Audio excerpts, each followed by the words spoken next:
नमस्कार, आप देख रहे हैं मध्य भारत में। हूं आपके साथ संदीप तिवारी। सूरजपुर में बीजेपी के राष्ट्रीय अध्यक्ष जेपी नड्डा ने कहा, अगर किसी ने जनजातीय क्षेत्र के लिए, हमारे आदिवासी भाइयों बहनों के लिए काम किया तो पिछले 10 साल में हमारे नरेंद्र मोदी ने किया।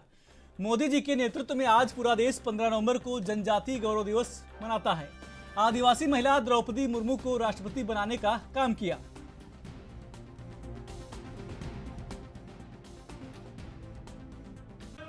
राजनीति होती थी, आपके साथ सिर्फ भाषण होते थे, बड़े बड़े मुहावरे और बड़े बड़े शब्दों से आपको लुभाया जाता था, लेकिन आपकी तस्वीर और तकदीर बदले इसके लिए काम नहीं होता था। अगर किसी ने जनजाति क्षेत्र के लिए, हमारे आदिवासी भाइयों के लिए काम किया तो पिछले 10 साल में नरेंद्र मोदी जी ने काम किया। यह हमको याद रखना चाहिए। हमारा कोई गौरव दिवस नहीं था। आज मोदी जी के नेतृत्व में सारा देश 15 नवंबर को जनजातीय गौरव दिवस के रूप में मनाता है और उस दिन हम अपने दिवस को मनाते हैं। आपने कभी सोचा था कि हमारे आदिवासी भाई, हमारी बहन, हमारी माता कोई भारत के सर्वोच्च पद पर बैठेगी? ये मोदी जी ने करके दिखाया है। आज भारत की महामहिम राष्ट्रपति, महामहिम द्रौपदी मुर्मू जी, वो वहां राष्ट्रपति के पद पर विराजमान है। वो गौरवमय पोजीशन पर किसी ने दिया है, वो मान सम्मान पहुंचाया है तो आदरणीय प्रधानमंत्री जी ने पहुंचाया। आपको जानकर खुशी होगी। अभी हमारे विष्णुदेव साय जी बोल रहे थे, महतारी बंधन मिलत है कि ना, बोल रहे थे कि नहीं बोल रहे थे? आपको जानकर खुशी होगी कि मोदी जी ने आदिवासी भाइयों का बजट 3 गुना बढ़ा दिया है और उसी के माध्यम से आज विकास के काम हो रहे हैं। एकलव्य स्कूल, हमारे आदिवासी भाइयों के पढ़ने के लिए एकलव्य स्कूल, वो उसका बजट 1 गुना नहीं, 2 गुना नहीं, 5 गुना नहीं, 10 गुना नहीं, 20 गुना नहीं, 21। मुख्यमंत्री विष्णुदेव साय ने और प्रदेश अध्यक्ष किरणदेव ने आज प्रेस वार्ता को संबोधित किया। इस दौरान उन्होंने कहा कि मुझे 45 दिनों में 106 बार जनता के बीच मुखातिब होने का अवसर मिला। इसके साथ इन्होंने मोदी सरकार के 10 साल की उपलब्धि, मोदी की गारंटी को जन जन तक पहुंचाने का काम किया। उन्होंने बताया कि प्रदेश में जनता के बीच गए जो रिस्पांस मिला, उसके अनुसार बीजेपी 11 सीटें जीतेगी। इसके साथ ही 18 लाख मकान की स्वीकृति दे दी गई है और बहुत जल्द इनका शीघ्र निर्माण होगा।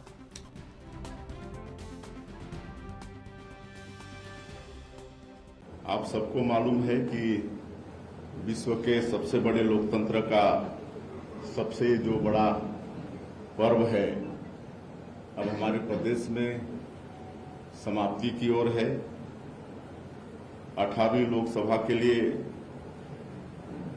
होने वाले चुनाव में, जैसे आप सब लोगों को मालूम है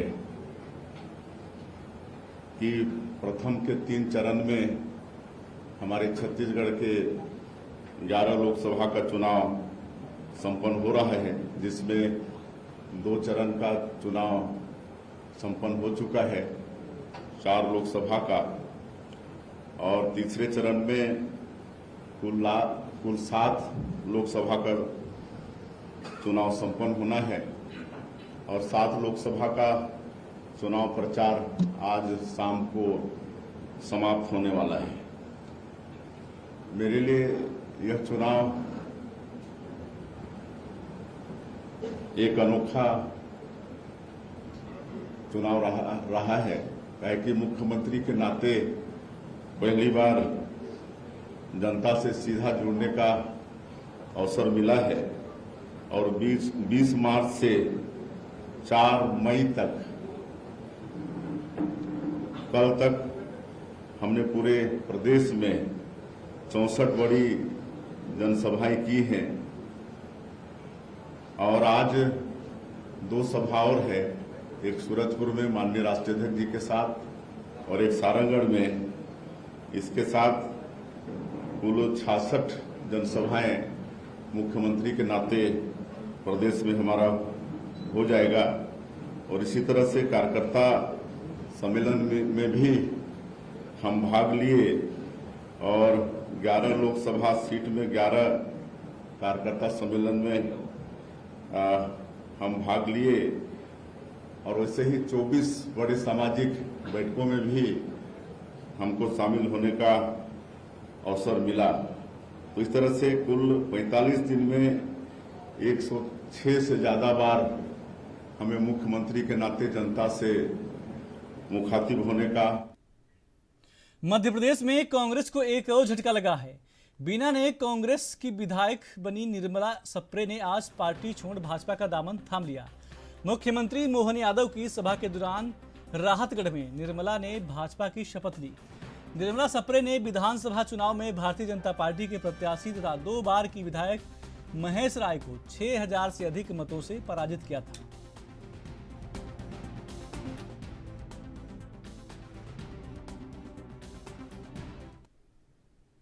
और कांग्रेस प्रत्याशी शशि सिंह के समर्थन में आज जिला कांग्रेस कमेटी सरगुजा के द्वारा अंबिकापुर के महामाया चौक पर एक नुक्कड़ सभा का आयोजन किया गया। इस नुक्कड़ सभा को पूर्व उप मुख्यमंत्री टीएस सिंहदेव ने वर्चुअल रूप से संबोधित किया। वह पारिवारिक स्वास्थ्यगत कारणों से मुंबई में है। आपको बता दें कि वहां अस्पताल से उन्होंने सभा को वर्चुअल रूप से संबोधित किया। अपने संबोधन में उन्होंने कांग्रेस कार्यकर्ताओं को चुनाव के इस अंतिम चरण में कमर कस कर चुनावी मैदान में उतारने के लिए प्रोत्साहित किया। उन्होंने इस चुनाव में आपको बता दें कि चुनाव आयोग की भूमिका पर सवाल उठाते हुए कहा कि चुनाव आयोग भी ईडी, सीबीआई और इनकम टैक्स विभाग की तरह केंद्र की भाजपा सरकार के अनुषांगिक संगठन की तरह काम कर रहा है।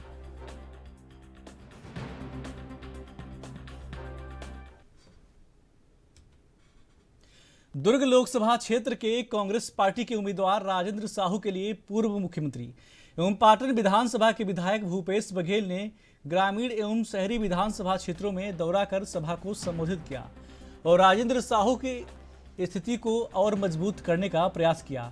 चुनाव रण क्षेत्र में उनके उतरने के बाद दुर्ग लोकसभा का माहौल कांग्रेसमय हो गया है। आपको यह भी बता दें कि मीडिया से चर्चा करते हुए पूर्व सीएम भूपेश बघेल ने कहा कि लोकसभा चुनाव में गांव से लेकर शहर तक कांग्रेस का माहौल दिख रहा है, जिसे देखकर लग रहा है निश्चित तौर पर लोकसभा चुनाव में कांग्रेस पार्टी 11 की 11 सीटें जीतकर आएगी।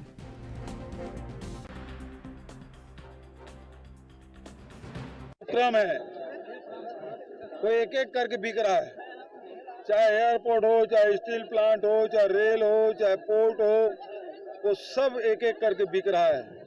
ये सार्वजनिक उपक्रम को बचाना है, भिलाई स्टील प्लांट को बचाना है, ये हमारी जिम्मेदारी है। क्योंकि कांग्रेस की सरकार ने इसे बनाया था, पंडित जवाहरलाल नेहरू ने, इसे बचाने की जिम्मेदारी है। आज ठेका पद्धति चल रहा है, किसी की नौकरी नहीं मिल रही है, कोई भी प्रकार की नौकरी नहीं मिल रही। 22,000 से अधिक ठेके मजदूर यहाँ काम कर रहे हैं। नौकरी मिलना चाहिए, परमानेंट नौकरी मिलना चाहिए, तो वो काम हमारी सरकार आएगी तो हम लोग करेंगे। संविधान को 400 पार का नारा किसने दिया? भाजपा ने। सवाल ये उठा 400 पार क्यों? तो भाजपा के सांसदों और मंत्रियों ने कहा कि संविधान बदलना है, संविधान बदलेगा तो आरक्षण समाप्त होगा, महिलाओं का अधिकार में कटौती होगी, चुनाव पद्धति प्रभावित होगा। अभी आप देख लेंगे सीसीम किस प्रकार से हो रहा है ना, किस प्रकार से जितने भी एजेंसी उस पर किस प्रकार से दबाव डाला जा रहा है। तो ये संविधान बचाना इसलिए जरूरी है। इनकी कभी ये विश्व हिंदू परिषद और जनसंघ के लोग जब संविधान लागू हुआ ना तो इसको जलाए थे, तो ये कभी संविधान के मानने वाले लोग नहीं हैं। अब संविधान बदलने की बात कर रहे हैं, तो संविधान बचाना जरूरी है। 2 चरण का चुनाव हो गया है, अभी तीसरे चरण का चुनाव होने कितने सीटें की उम्मीद करते हैं? भाई छत्तीसगढ़ में 2 चरण के चुनाव हुए, 4 सीट हुए और चारों हम जीत रहे हैं। खबर एमसीबी के खड़गांव क्षेत्र से है, जहां लोकसभा चुनाव के मात्र 2 दिन पूर्व छत्तीसगढ़ के मुख्यमंत्री विजय संकल्प रैली कार्यक्रम में खड़गांव आए। आपको बता दें कि भोली भाली जनता पर प्रशासन द्वारा लाठियां बरसाई गई, जिससे ग्रामीणों में अच्छे खासे रोष का माहौल नजर आ रहा है। भीड़ को उग्र देख बीच बचाव पहुंचे स्वास्थ्य मंत्री श्याम बिहारी जायसवाल ने हाथ जोड़ माफी मांगते हुए उग्र भीड़ को शांत किया, जबकि विपक्षी पार्टी का कहना है कि यह सरासर लोकतंत्र की हत्या है। भाजपा सत्ता के मद में चूर हो चुकी है और आम भोली भाली जनता को प्रताड़ित करने में लगी हुई है। आज सब आम जनता को अपने मुख्यमंत्री से मिलने से रोका जा रहा है और लाठियां खानी पड़ रही हैं। मामला तो पहली बात तो ये है कि जिस तरीके से सरकारी तंत्र का दुरुपयोग करके वहां पे भीड़ बुलाई गई, पूरे सचिव लोग को टारगेट दिया गया था, सरपंच लोग को टारगेट दिया गया था, यहाँ तक कि जनपद के सीईओ जो हैं जायसवाल जी, उन्होंने फोन करके सचिव और जो मनरेगा के मेट हैं उनको बोला कि पूरे लोगों का यहाँ पे भीड़ इकट्ठा करो। ये सारी जानकारी हम लोग को है, जो बहुत ही गलत है, आचार संहिता का उल्लंघन है।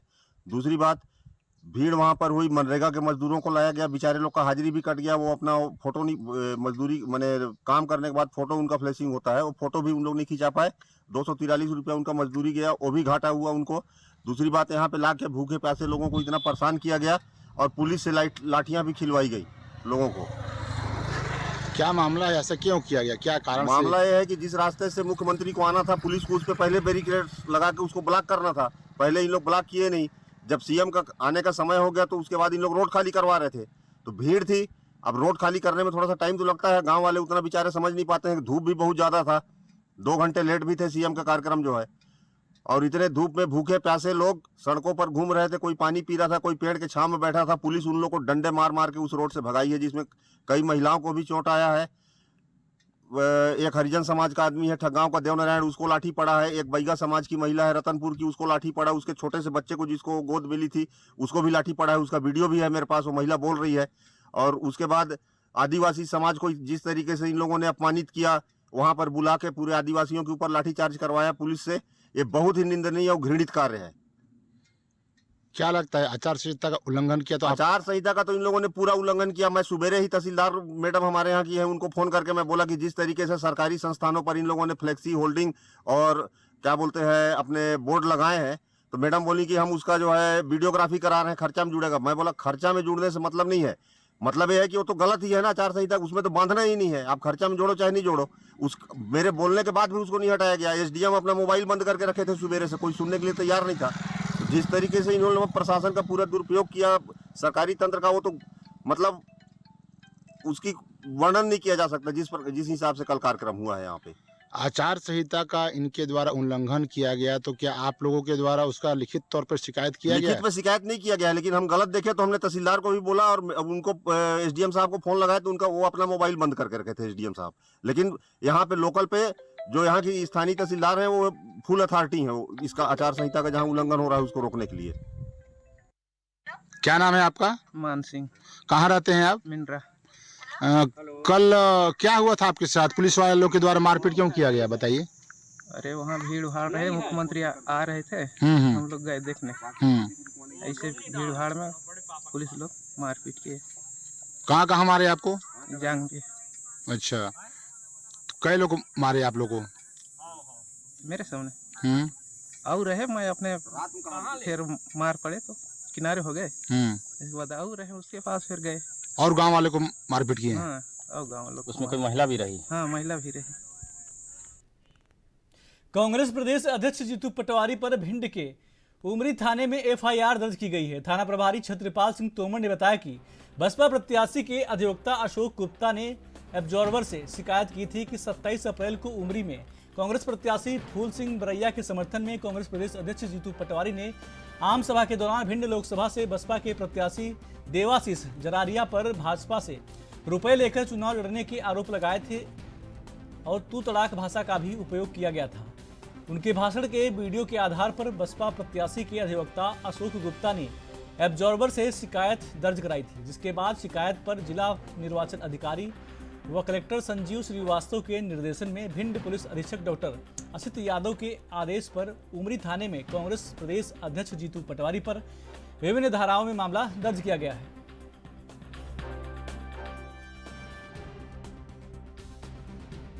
2024 को कांग्रेस प्रदेश अध्यक्ष जीतू पटवारी जी की उमरी में एक आम सभा थी, जिसमें उनके द्वारा बसपा के लोकसभा प्रत्याशी देवाशीष जरारिया के संबंध में कुछ वक्तव्य दिया गया, जिस वक्तव्य पे लोकसभा प्रत्याशी देवाशीष जरारिया के अभिकर्ता अशोक कुमार गुप्ता ने एक आवेदन ऑब्जर्वर महोदय को दिया, जिस आवेदन पर श्रीमान डीएम महोदय जिला भिंड ने आदेश दिया, जो श्रीमान पुलिस अधीक्षक के महोदय के माध्यम से प्राप्त हुआ, जिस पर विधिक राय ली गई और विधिक राय के पश्चात जो धाराएं बनी उनमें FIR की गई है, जो अपराध क्रमांक 112/24 दर्ज किया गया है।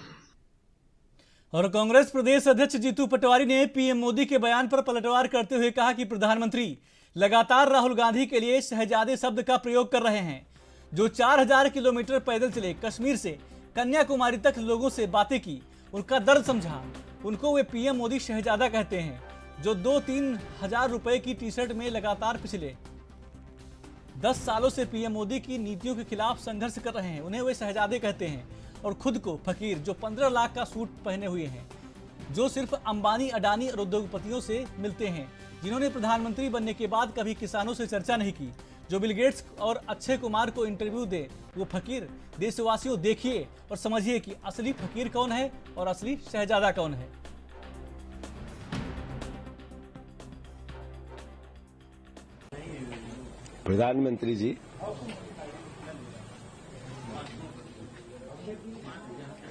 प्रधानमंत्री जी, लगातार राहुल गांधी जी के लिए शहजादे शब्द का उपयोग करते हैं, जिन्होंने 4000 किलोमीटर पैदल चले, कश्मीर से कन्याकुमारी तक लोगों से बातें की, मजदूरों से की, गरीबों से की, किसानों से की, उनके दर्द को समझा, उनको वो शहजादा कहते हैं। जो एक टी शर्ट में 2-3 हजार रुपए की टी शर्ट में लगातार संघर्ष पिछले 10 सालों से मोदी जी की नीतियों के खिलाफ कर रहे हैं, उनको वो शहजादा कहते हैं। जो राहुल गांधी जी इस देश की मर्म को, पीड़ा को बिना डरे ईडी और सीबीआई मोदी जी की सरकार से लगातार विपक्ष की भूमिका निभाते हैं, उनको वो शहजादा कहते हैं। और खुद को फकीर, जो 15 लाख का सूट पहने, लगातार बात हुई, हमने देखा, पब्लिक डोमेन में है, जो सिर्फ अडानी, अंबानी और उद्योगपतियों से मिले, वो फकीर। जो प्रधानमंत्री के बनने के बाद कभी किसानों से उनने चर्चा नहीं की, काले कानून आए तब भी कृषि मंत्री मिलते रहे, प्रधानमंत्री कभी किसानों से नहीं मिले, वो फकीर। अरे बिल गेट्स को जो इंटरव्यू दे, अक्षय कुमार को जो इंटरव्यू दे, वो फकीर।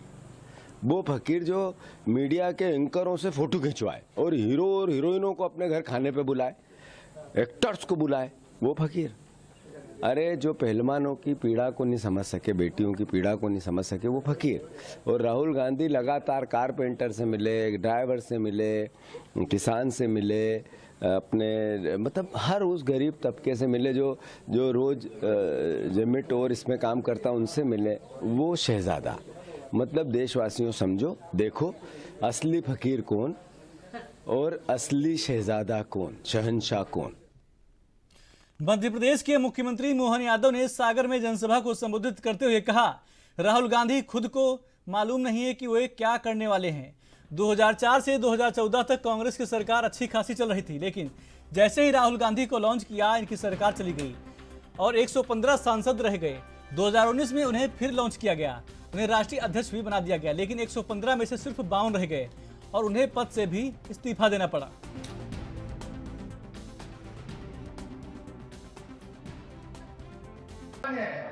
मैं गारंटी दे सकता हूं कि सागर का चुनाव भाजपा भारी बहुमत से जीत रही है, इस बात पे कोई शक नहीं। और इस अवसर पर लाडली बहना भी बैठी है, आपका तो वो बंधन अभिनंदन, खाली 1250 की किस्त आपके खाते में डली है सारी की सारी बहनाओं के लिए। और यहाँ किसानी का क्षेत्र भी है, किसान के लिए भी कितना ऊंचा सोचते नरेंद्र मोदी जी। किसान तो पहले भी थे, यशस्वी भारत रत्न स्वर्गीय अटल बिहारी वाजपेयी के लिए जोरदार अभिनंदन करें, स्वर्गीय अटल बिहारी वाजपेयी के लिए, जिन्होंने गांव-गांव में सड़क देने का काम उन्होंने पहले किया। गांव-गांव में प्रधानमंत्री सड़क दे करके विकास के दायरे से गांव को जोड़े। और ये कांग्रेस के लोग उस समय भी कह रहे थे, गांव में सड़क की क्या जरूरत है, गांव में तो बैलगाड़ी चलती है। अब उनको ये मालूम नहीं कि बैलगाड़ी वाला कौन सा सिस्टम है, उनने कभी गांव देखा हो तो मालूम पड़े। वो आज भी आलू से सोना बनाने की मशीन ढूंढते, आलू से सोना बनाने वाली। आलू से सोना कौन बनाता है, केवल पप्पू बना सकता है, और कोई को नहीं मालूम आलू से सोना कौन बनाता है।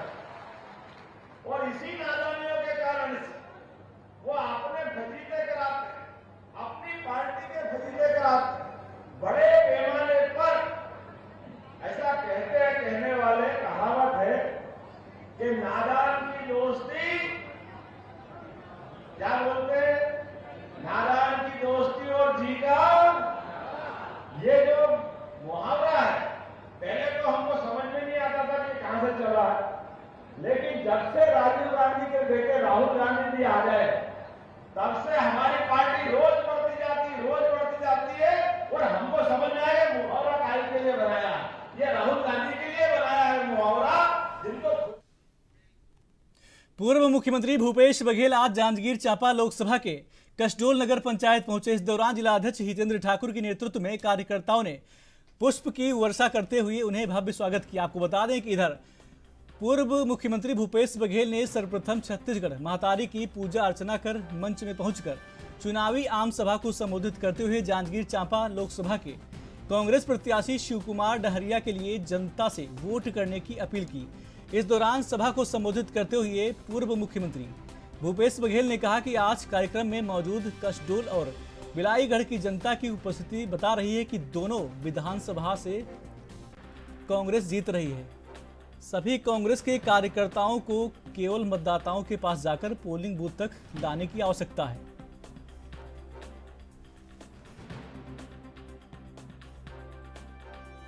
आज तीसरे चरण मतदान के प्रचार का जो आखिरी दिन है, शाम को 6 बजे प्रचार थम जाएगा और उसके बाद कल डोर टू डोर करेंगे और परसों मतदान है। सभी से अपील करता हूँ कि बढ़ चढ़ कर हिस्सा लें। छत्तीसगढ़ में काफ़ी अच्छा मतदान हुआ है और इस समय तीसरे चरण में भी हालांकि भीषण गर्मी है, सेहत का ध्यान में रखते हुए सभी मतदान केंद्रों पर पहुँचे और मताधिकार का प्रयोग करें, ये मैं सबसे अपील करूँगा। और जिस प्रकार से द्वितीय चरण में छत्तीसगढ़ में बहुत अच्छा कांग्रेस का परफॉर्मेंस रहा है और चारों सीट जीतने की स्थिति में है। अभी जो 7 सीट के चुनाव हैं 7 तारीख को होगा, इसमें भी अधिकांश सीट हम जीतना है। राजनांदगांव जिले में रजत और ताम तस्करों का आपको बता दें कि मानो होड़ मची हुई है। आपको बता दें कि संस्कार धानी राजनांदगांव को खनिज का भंडार कहा जाता है, जहां से शिवनाथ नदी बहती है। नदी में मिलने वाली छोटी नदियों पर रेत की मोटी चादर है। डोंगरगढ़ ब्लॉक के ग्राम पारा गांव में बड़ी संख्या में रेत माफिया कृषि कार्य के नाम पर ये ट्रैक्टरों में अवैध रेत खनन का काम किया करते हैं। बता दें कि जिले में बैठे खनिज विभाग के अधिकारियों की गहरी नींद का फायदा उठाकर भारी मात्रा में रेत का अवैध तस्करी की जा रही है। तस्करी करने वाला कोई और नहीं बल्कि उसी ग्राम पंचायत के सरपंच अपनी निगरानी में और स्वयं ऊंची दामों पर बेच रहे हैं। साथ ही ग्राम पंचायत में होने वाले सभी कामों पर यही रेत बेचकर मनमानी राशि गबन करते हैं। खनिज विभाग द्वारा अवैध खनन माफियाओं पर कार्रवाई बिल्कुल शून्य है।